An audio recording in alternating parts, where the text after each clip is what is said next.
I look at so many of the things that are still hugely meaningful in my life today, and most of those things I learned from the time that I spent with my dad. And I want to be able to give those same things to my daughter. Those are gifts that I was given, and I want to be able to pass those things on to her.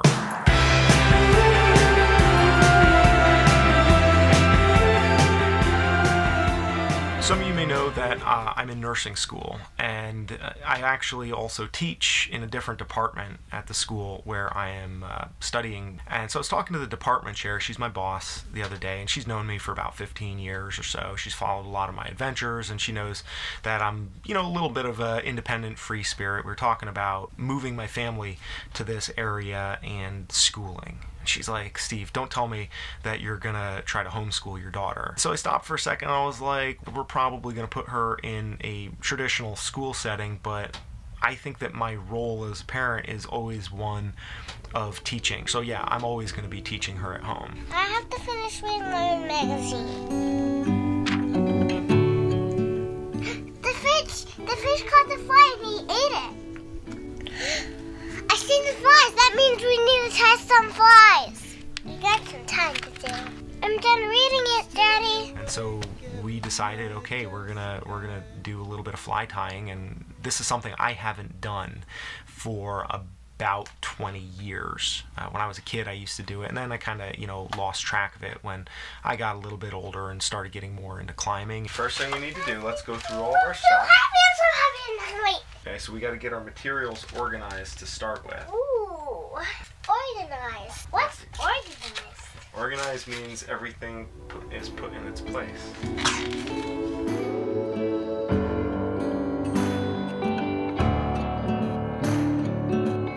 There are times I believe I can change and be the man just for you.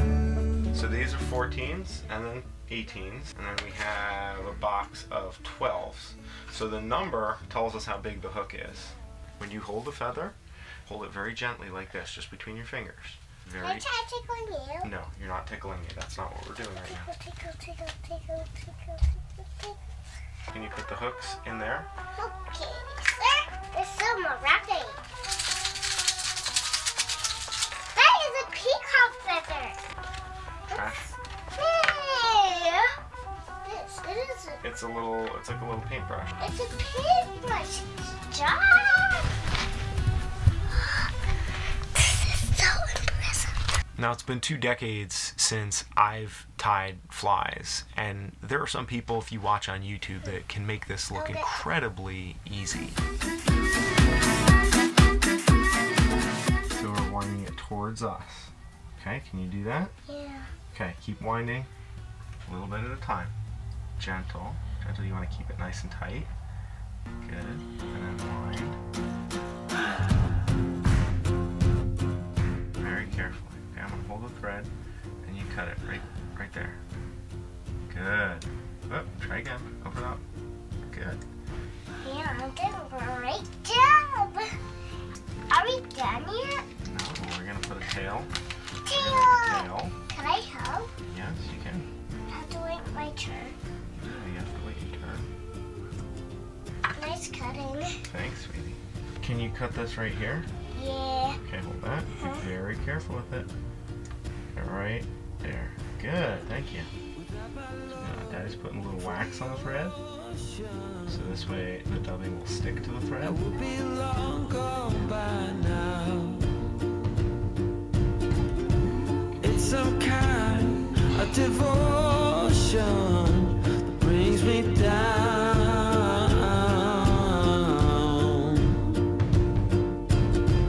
That without my love for the ocean, I will be no one.